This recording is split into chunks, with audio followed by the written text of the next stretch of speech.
Good evening, you are welcome to Flip TV News. My name is Victor Ajayi. First, the headlines. Removal of fuel subsidy forced 400% of Kano auto mechanics out of business. Yahaya Bello court fixes date to rule on bail application, remands him and others. Woman seeks divorce 2 weeks after wedding. Now the news in full. Removal of fuel subsidy forced 40% of Kano auto mechanics out of business. The Kano State Council of the Nigerian Automobile Technicians Association, NATA, on Wednesday expressed concern over the negative impact of the fuel subsidy removal on the livelihoods of the association's members. The council's chairman Yahaya Ibrahim highlighted the severe poverty being faced by mechanics as a result of the policy. Ibrahim, according to a press statement issued by the Zonal Information Officer Rabiu Kura, made the disclosure during a courtesy visit to the chairman of Rano local government area. 40% of mechanics in Kano are out of business due to the fuel subsidy removal, a situation that rapidly led to the declined patronage of motorists. Ibrahim revealed. He explained that low patronage from motorists who are struggling with the ongoing economic challenges has led to a significant decline in business. Ibrahim thereby called on the Kano State government to intervene and provide support to help mechanics stay afloat. The visit coincided with preparation for the NATA's upcoming local government council election. Earlier, the association secretary Sani Umar praised Governor Abba Yusuf for his commitment to establishing a mechanical village in Kano. In his remarks, the council chairman Mohammed Yahoo thanked them for the visit and prayed for a successful elections. Yahaya Bello court fixes dates to rule on bail application, remands him and others. Justice Marian Anendi of the Federal Capital Territory High Court has fixed December 10, 2024 for rulings on the bail application by the immediate past governor of Kogi State, Yahaya Bello, and two others, and remanded the defendants in the custody of the Economic and Financial Crimes Commission. She fixed the date after arguments by Bello's lawyer Joseph Bodunde Dauda, senior advocate of Nigeria, and the prosecution counsel Kemi Pinero, senior advocate of Nigeria. Bello and two others, Umar Shuaibu Oricha and Abdusalami Udu, who had on Wednesday pleaded not guilty to the 16-count charges brought against them by the EFCC. Bello, who is the first defendant, vehemently denied the allegations before Justice Aneli as they were ruled out by the court registrar. After taking their plea, the defendant's counsel moved on application for bail, but Pinero opposed the application, saying it had expired in October. Daudu said the only relevant application before the court was the motion for bail in respect for the first defendant, which was filed on November 22. Relying on all paragraphs of the affidavit, he added that the bail application was also supported with a written address.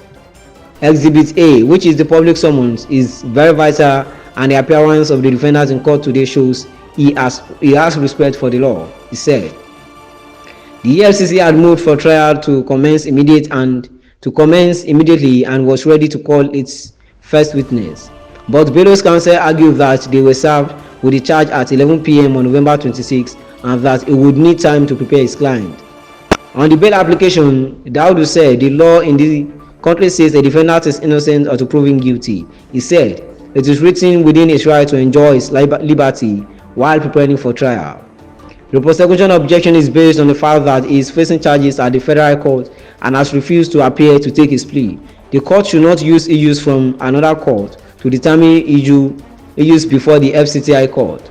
Pointing out some paragraphs in the counter affidavit, Daudu said the prosecution raised issues that had to do with a matter at the Federal Court, adding when the jurisdiction of the court is challenged, the defendant needs not to appear until the issues arising from the jurisdiction are resolved. Objecting the submission of Daudu counsel to EFCC held that his preliminary objection was anchored on 3 grounds: competence of the application, factual content of the application, and application of judicial principle and guardians. Justice Aneli thereafter rose for a short recess.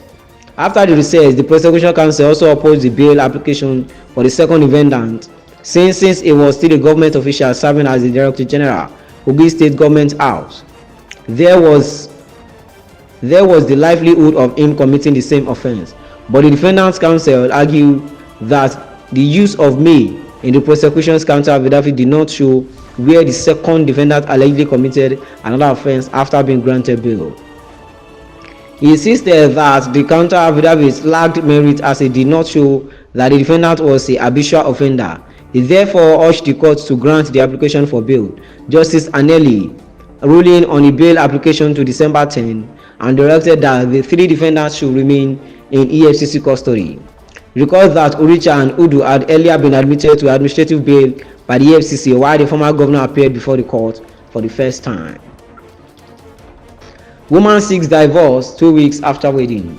A woman, Rurala Sarajuddin, on Wednesday prayed an area court in Ilorin to grant her divorce 2 weeks after her marriage to her husband, Sarajuddin Iya Onitasi, on grounds of lack of love and affection. She told the court that she was once married before her wedding to Iya Onitasi. I divorced my former husband due to pressure from my mother.